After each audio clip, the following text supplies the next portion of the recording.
Big Time Jimmy Larson here, and this is indeed the debut episode of At the Movies with Big Time Jimmy Larson. Folks, today we got a good one. We're going to be reviewing the WWE Films 2016 film Countdown, starring Dolph Ziggler and Kane, plus many more WWE superstars make an appearance in this movie as a cameo, because let's face it, this movie, it's famous for one scene. This scene. That's right. That's Rusev. See, WWE decided, hey, we want to have this big time movie. Let's get to that in a minute. See, Dolph Ziggler plays as a cop in the movie named Ray. Now, at the same time, Triple H played a guy similar named Ray, a convict, in another movie called The Chaperone by WWE Films. For some reason, they seem to like the name Ray. But Dolph Ziggler plays a cop named Ray who is in trouble after shooting his partner in the start of the film. I got nothing on that. So Dolph Ziggler now is going about being a cop. He gets suspended and he's dealing with some troubles, but we don't really know what they are because this film does not do a good job of explaining itself until the third act. So it's pretty hard to hang in there and watch this whole movie and hang in there for this, just wondering, what am I watching? And then finally we get some reveal onto it, but not the whole thing, in the third act.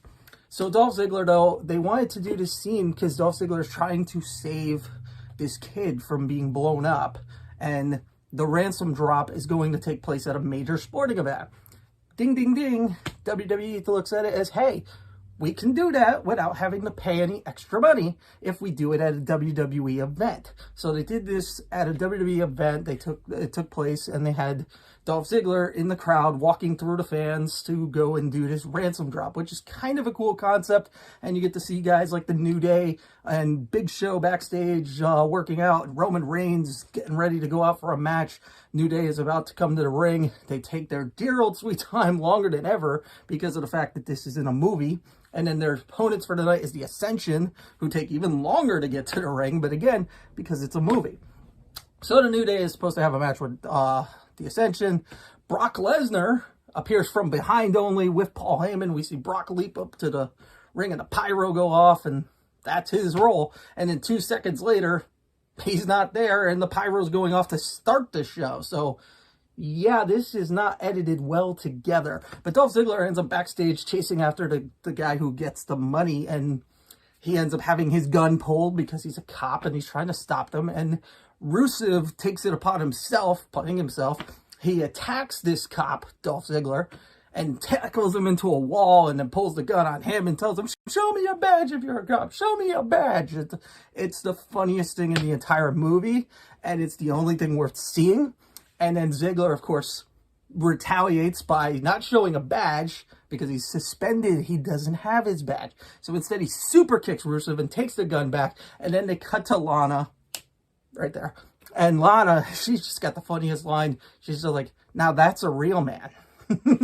And this, of course, would be foreshadowing, or perhaps it was before the movie. I can't remember when they did the Lana and Ziggler storyline, but basically it led to this. So yeah, she got with the real man, so to speak. And that's how the movie starts. This is all within the first 20 minutes or so of the movie. The movie just jumps from scene to scene, bounces around more than a Super Bowl. Doesn't, like I said, doesn't really make a lot of lick of sense. And it's kind of weird, to say the least. Dolph Ziggler's co-star in the movie, I thought I'd never seen her before. She's actually not that bad of an actress. She has some pretty cringy scenes and some cringy lines. Not necessarily her fault. Could be the person who wrote the script. But I'm thinking to myself, I wonder if she's ever done anything else. So I look her up, and, well, her cringe-worthy scenes, maybe somebody should have never taught her that when she's afraid, she should say ice cream. And if you're wondering where that comes from, no, it's not because Dolph Ziggler looks like MacGyver, but because, that's right. If you got that, good for you. If not, look it up. So, and by the way, that's one of my favorite episodes. So Dolph Ziggler now is still looking for this kid, and there's this countdown for when the explosive device that's strapped to the kid is going to go off. And again, it's just lots and lots of stuff that doesn't make any sense. It's really hard to captivate the viewer and keep you interested. If I wasn't watching for Dolph Ziggler, and just because I'm a completionist, I would have never even finished this movie. So Dolph Ziggler goes about looking for the kid, but there's no real rhyme or reason of why it's happening. And then all of a sudden, for no reason, we get this. That's right. Kane turns on Ziggler, and he's the lieutenant. So why is he turning on his guy? And then, believe it or not, there's no mention of this later on. It's just wrapped up. And so the whole precinct is against Dolph, and Dolph is in this whole thing of being framed or something. And I got nothing. The movie is not really well explained. Like I said, they just keep throwing one thing after another. And for some reason, this one character keeps reappearing throughout the movie, and it's never explained why or what's going on. And then we find out that Dolph Ziggler's wife leaves him, but this is never shown, and it really has no merit because we don't even ever learn her name in the movie. And we learn that Dolph and her had a child, and the child was killed. We don't learn that until the third act, but it's happening throughout the whole movie. So again, you're left scratching your head like, did I miss something? What is happening with this? None of it makes any sense. This is the worst written WWE Films movie I've seen, and it actually makes the Chaperone's writing looks good, and that's pretty bad because the Chaperone is the second worst WWE Films movie I've ever seen, right behind The Marine with John Cena.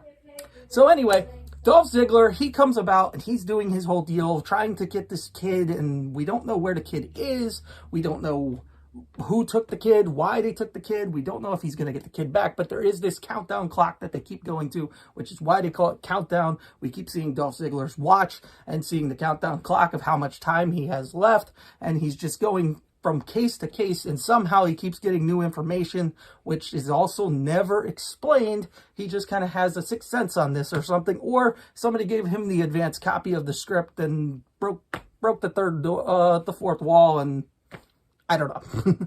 So Ziggler, does he get the kid? At this point, does anybody even care? It's just a couple of really cheap-looking explosions, some cheap-looking cinematography. It's pretty bad. And of course, one thing that came from this movie, as you see here, Kane, he plays a pretty good cop, and he thinks that he is a cop. I mean, he looks good behind the desk right there, and you know, that could have very possibly led to what Kane is doing today with his life. Sitting behind a desk as the mayor of Tennessee, Knoxville, Tennessee. I got nothing. So yes, the countdown is on, or was on, and if you sit and watch this movie, WWE Films, from WWE Films, trust me, you will want to have a countdown as to how much time is left in this piece of garbage movie that I'm sitting here watching. But if you can hang on for the ride, there's really no purpose other than the first scene. Well, first scene, like within the first 20 minutes of the WWE event with Rusev, this movie is pretty forgettable, and there's nothing really of merit there. However, I do think that Dolph Ziggler actually showed some pretty decent style as an actor if he was given better material to work with, and therefore, I actually kind of liked his performance. It's right up there with Dean Ambrose's performance in 12 Round 3, which we will get to in another future episode eventually. So that's my review for Countdown from WWE Films. I hope that you found this review helpful. And of course, we have lots more movie reviews coming your way right here on this channel. And those are going to be for a future date. We have some more wrestling movies as well coming your way. So lots is coming for you to enjoy. I'm Big Time Jimmy Larson. This is At the Movies.